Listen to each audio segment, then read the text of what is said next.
And presidential spokesman Garba Shehu has accused human rights lawyer Femi Falana for spreading fake news. Now, the presidential spokesman alleged that Mr. Falana is seeking personal media attention in claiming the president is planning a third term in office.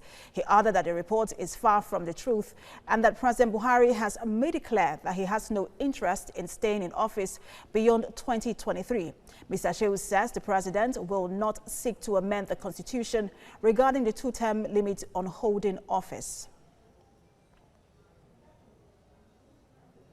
And senior special advisor to the president on media and publicity, Garba Shehu, joins me now to talk about this. Many thanks to you, Garba Shehu, for joining us on this hour. We've seen a call by different people. We've seen people saying, look, the president is seeking to run for third term. Social media is awash with this news. We've also heard from senior advocate of Nigeria, Femi Falana. How do you react to this? We have said on October 2, when the first deluge of news, swamped the country that the president would run, we made clear that the president will not seek a third term, that he will run his second term to the end. In 2023, there will be free and fair election through which a new president will emerge. We thought that this issue was settled. The president himself made this remark at the meeting of the National Executive Committee of the party only a month ago. He reiterated the fact that he will not seek a third term of office, that he is content with the 2 terms assigned by law under the Constitution of Nigeria. So we actually had believed that this is a settled issue. But for a senior advocate of Nigeria, somebody we had huge respect for, who had associated on so many fronts with the administration, he keeps coming back to the issue. It's amazing that Femi Falana would not give up on this issue. We don't know his reason for doing all of these things, other than perhaps that he's just seeking publicity for himself. All right. Earlier in November, we saw a call by an APC member, Charles Enias, calling for a third term for the president.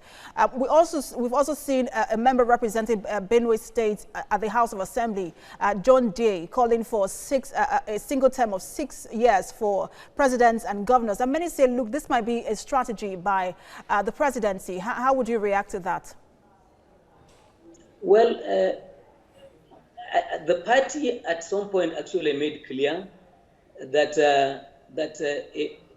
someone, I don't know whose name it is, I can't remember well, a party member from the Southeast who had launched this advocacy for third term for President Muhammadu Buhari. The party in Abuja here directed the state branch to discipline him, that he has not been so mandated by the party.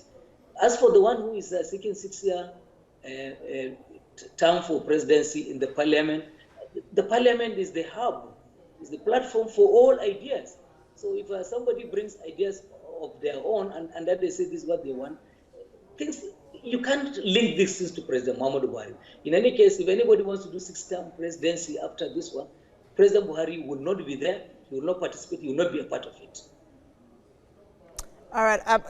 We've seen this call over and over and over and over again, and you are distancing the presidency from this. But Nigerians seem to be skeptical. What is the one word you're going to say to Nigerians now that you think will put this to rest? Well, let me say that President Muhammadu Buhari is simply a different kind of president. Yes, we had in the past leaders who were tempted to go for third term and they violated the Constitution. President Muhammadu Buhari is different. He has sworn to defend the Constitution of this country, and so far he has respected, he has stood by the oath he took. Please, Nigerians, we appeal to you, give him the chance. He will end his term and move away. As for our party members who are making this kind of advocacy, get ready. They will discipline you because you are not so mandated to do this. No APC member, as far as we know coming from the party, is authorized to make this outrageous kind of advocacy.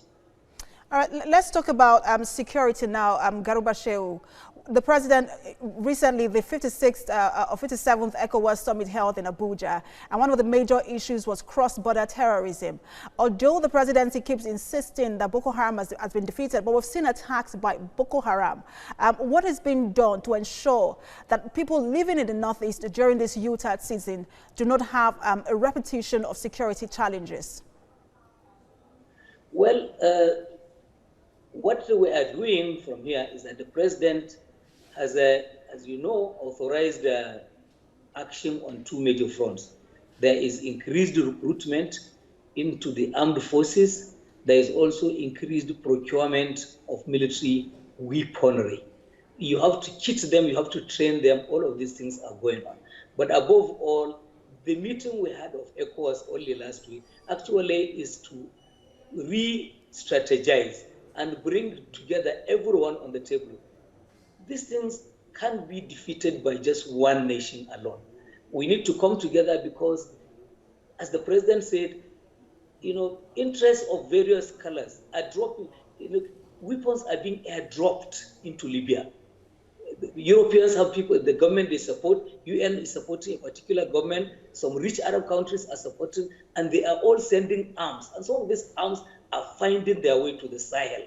There are a number of unsafe and governed areas in the desert, and these are being occupied by terrorists, and they're using them as not only training grounds, but launching pads for attacks against our own country. So all of the countries neighboring the Sahel, neighboring the Sahara, must belt up and come together. And this is the message the president is saying. We have to work together in order to defeat and expel these terrorists from Sahel and Sub-Sahara in the same way they were expelled from Iraq and Syria. Otherwise, we can't sleep with our two eyes closed. The government is doing all that is necessary, all that is needed to do in order to ensure that Nigeria and Nigerians are safe. All right, Senior Special Advisor to the President on Media and Publicity, Garba Shehu, many thanks for your time on this issue.